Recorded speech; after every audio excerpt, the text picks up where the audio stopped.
mentioned 5.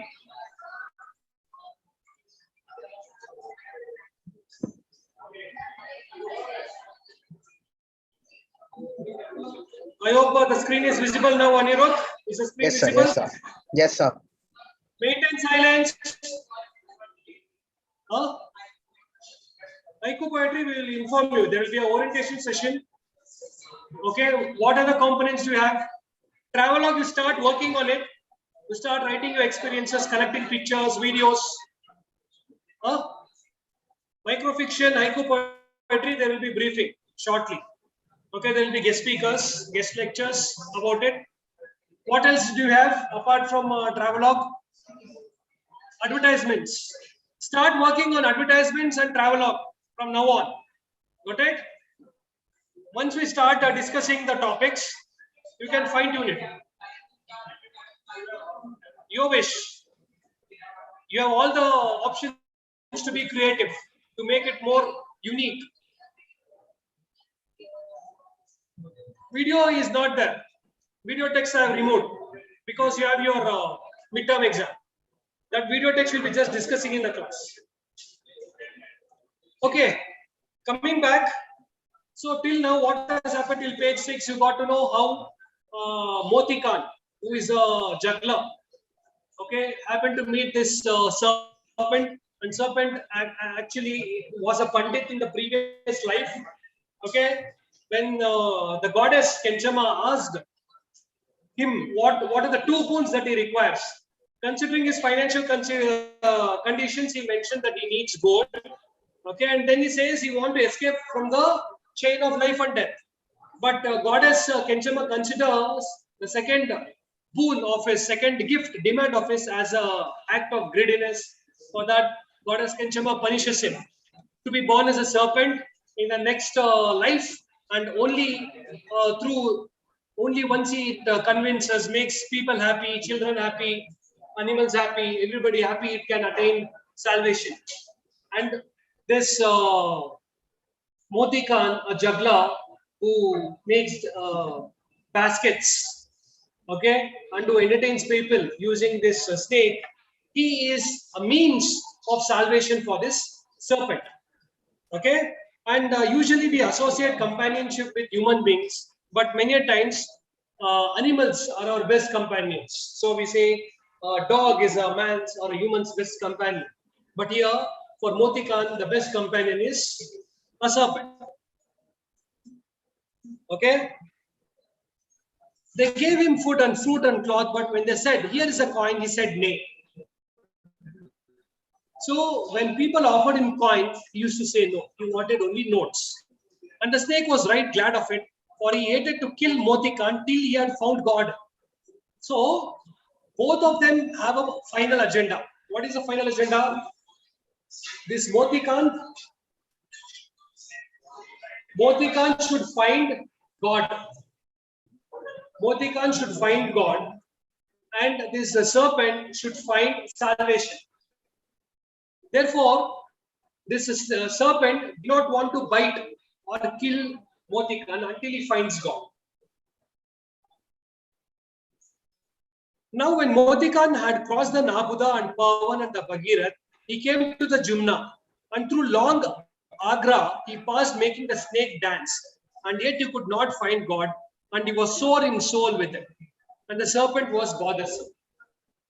So, actually, this Moti Khan in his previous life wanted to meet God, but in the present life, he had a relationship with the concubine, means one of the prostitutes.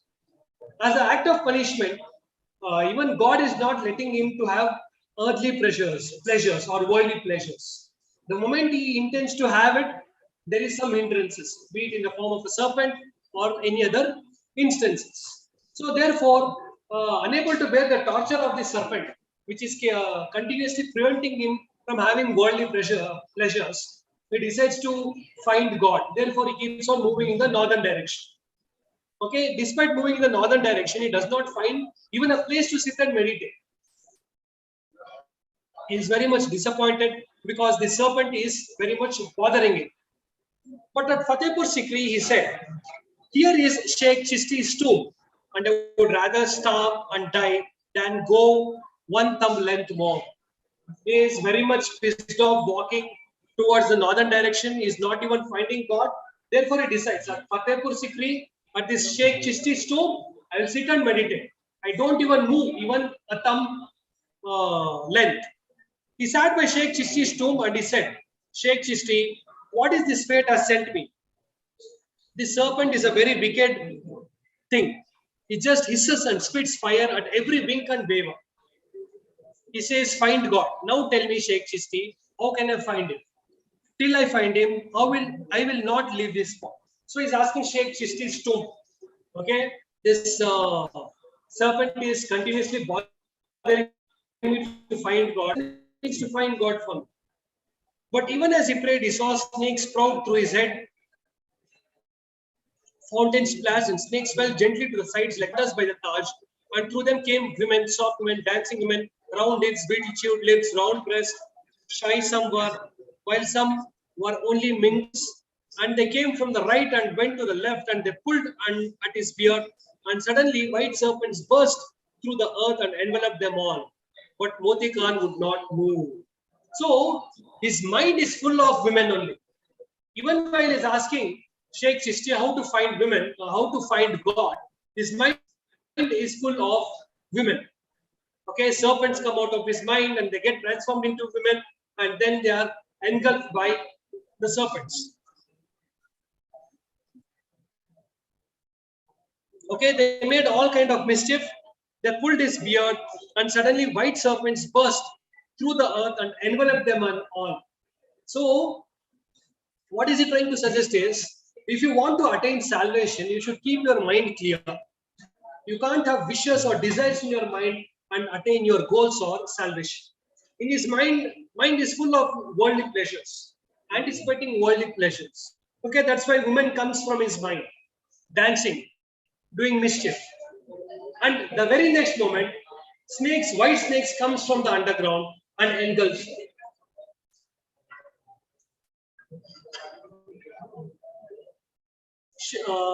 He said, Sheikh Chisti, I am in a strange world, but there is a darker world I see beside.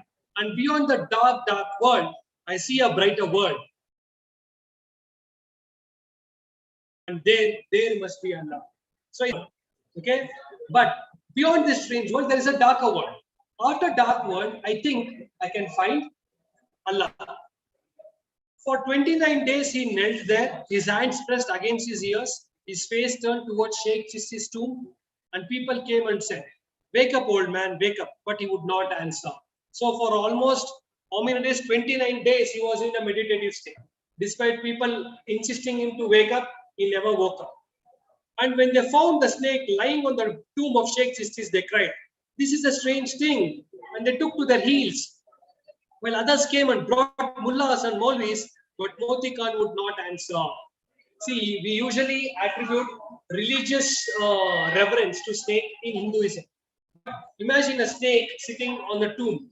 So the people believing in Islam also started trusting, praying. Snake, consider it as God, they consider it as a strange thing. For to speak the truth, he was crossing through the dark waters where once rains and splashes, and where the sky is all cold. Until man come to the other shore, there shall be neither peace nor God. So this is his perception. For to speak the truth, he was crossing through the dark waters where once rains and splashes, and where the sky is all cold and stars all dead. Until man come to the other shore, there shall be neither peace nor God. So it is a reference to his meditative state.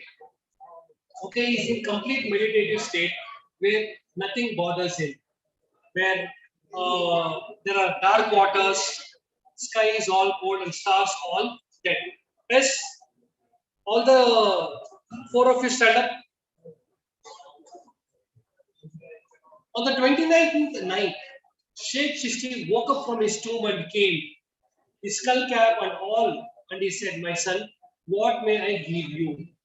So after considering the dedication of Moti Khan, the Sheikh Chisti was in the tomb came outside with a skull cap. Skull cap, the white cap that the people believing in Islam wear. It asked, my son, what do you want? Peace from the serpent and God. So Moti Khan says, I want to be relieved from the serpent's attachment and also the God.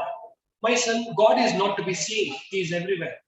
I used to see God, for I can't any more go northwards. So then Sheikh Chisti says, you can't, God is not in one place, He is found everywhere. I can't move you away from it. Then he says, okay, at least give me the eyes or the vision to see God. Because I can't go northwards. So I used to discern God you shall have. So Sheikh Chisti grants him that permission. Okay, you want to see God? Okay, I will give you that power. Then peace from the serpent. I don't want the torture of the serpent. Faithful shall he be, true companion of the God seeker. Then the Sheikh Chisti said, okay, henceforth the serpent will not trouble you. He will be faithful to you. He will be of the God seeker. Who is the God seeker here? Who is the God seeker? Moti Khan is the God seeker. And this serpent will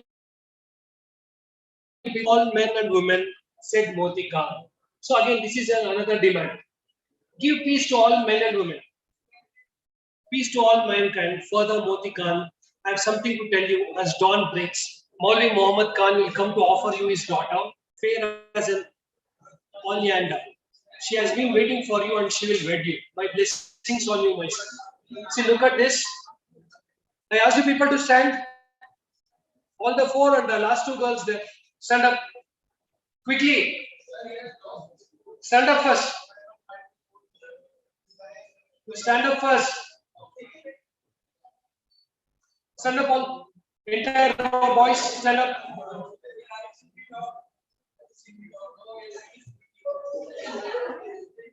Okay, so the ultimate message here is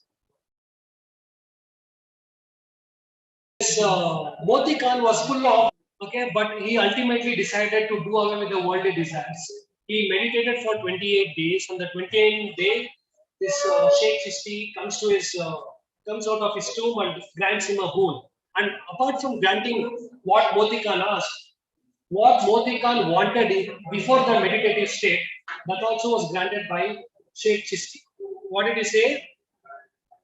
Maulvi Muhammad Khan will come to offer you his daughter, fair as an oleander. She is the most beautiful woman. She has been waiting for you and she will wed you. My blessings on you, my son. Allah is found. Victory to Allah, cried Moti Khan. Moti Khan feels very happy because he wanted that worldly desire. Finally, he got it. The serpent flung round him, slipped between his feet, and curled round his neck and danced on his head. For when Moti Khan found God, his sins would be worn out like the one stone with the grindings of a man, and there would be peace in all mankind. Moti Khan married the devout daughter of Maulvi Muhammad Khan, and he loved her well. And he settled down in Fatehpur Sikri and became the guardian of Sheikh Chisti's tomb. So Moti Khan settled there only, and he became the caretaker of Sheikh Chisti's tomb. The serpent lived with him, and now and again he was taken to the fair to play for the children. Moti Khan's wife died and was buried in the tomb of a black marble. 11 months later, Moti Khan died and he was given a white marble tomb of the same stone for both. So as time passed by, Moti Khan's wife died. She was buried under a black tomb, black marble tomb. And later, after some more days or years, 11 months later, this Moti Khan also died, and he was buried under a white marble. 3 days after that, the serpent died too, and they buried him in the earth beside the dargah and gave him a nice clay tomb. Serpent also died, and it was buried under a clay tomb. People sprang upon it. People sprang upon what? The clay tomb of the snake. And a passing Brahmin planted a neem tree by the people. And some merchant in the village gave money to build a platform around them. So people tree and neem tree are considered to be sacred trees for the Hindus. See, he's talking about the religious harmoniousness and the diversity that India experienced. Even today, in most of the places, both people belong to two different faiths, Islam and Hinduism. They offer prayers. Okay, you might be aware of this Baba Budangiri in Chikmagalur. Okay, it's Baba Budangiri who initiated coffee plantation in Karnataka. Okay, people from both the religion offer prayers. Okay, the people rose to the skies and covered the dome with dark, cool shade, and Brahmins planted snake stones under it. And bells rang and campfires were lit, and married couples went round the platform in circumambulation. So this became a place of religiousness of two different religions. This is Sheikh Chisti's tomb. No, this Moti Khan and his wives are buried adjacent to Sheikh Chisti's tomb, and then snake is also buried. Okay, and a Brahmin plants a people tree and also a neem tree, and some businessmen sponsors the foundation stone, and a few Brahmins place a snake stone above it. And people consider it as a temple or a religious place, and whoever it's they circumambulated. When the serpent was offered the camphor, Moti Khan had the incense. And when illness, silence. When the serpent was offered the camphor, Moti Khan had the incense. Means they laid camphor on one tomb and incense sticks on the other. And when illness comes to the town with music and flags and torches do we go, and we fall in front of the people platform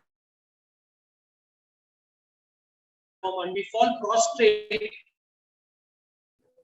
and right through the night a wind rises and blows away the foul humors of the village. And when children cry, you say, Moti Khan will cure you, my treasure, and they are cured. Emperors and kings have come and gone, but never have they destroyed our village. For man and serpent are friends, and Moti Khan found God. So the villagers are of the opinion that irrespective of the number of invaders, nobody is able to destroy your village. It's still present today. Boys have written their names on the walls, and dust and leaves cover the gold and blue of the path. But someone has dug a well by the side and takes you on the road. You can take a drink and rest under the people and think deeply of. So this is what one can. Anybody from Agra and Fatehpur Sikri here? Anybody near Agra, Fatehpur Sikri? Nobody from UP? How far is your place from Agra? Agra, if you find an opportunity, if you get an opportunity, do check. Between Agra and Fatehpur Sikri, you may still find the little tomb and the people. Cover the gold and blue of the path. But someone has dug a well by the side, and if thirst take you on the road, you can take a drink and rest under the people and think deeply of God. So let's go through glossary. Riposte, make a quick return, thrust in fencing, queer, strange or odd, ecstasy, an overwhelming feeling of great happiness or joyful excitement, benign, gentle and kind. Pungi, the pungi also called the bean or bin, is a wind instrument played by snake in India. Or caravanners could rest and recover from the day's journey. Museum, which we call as azan in Indian terms, from a minaret or other high part of a mosque at stated hours 5 times daily, in tones allowed the call summoning Muslims to the prayer.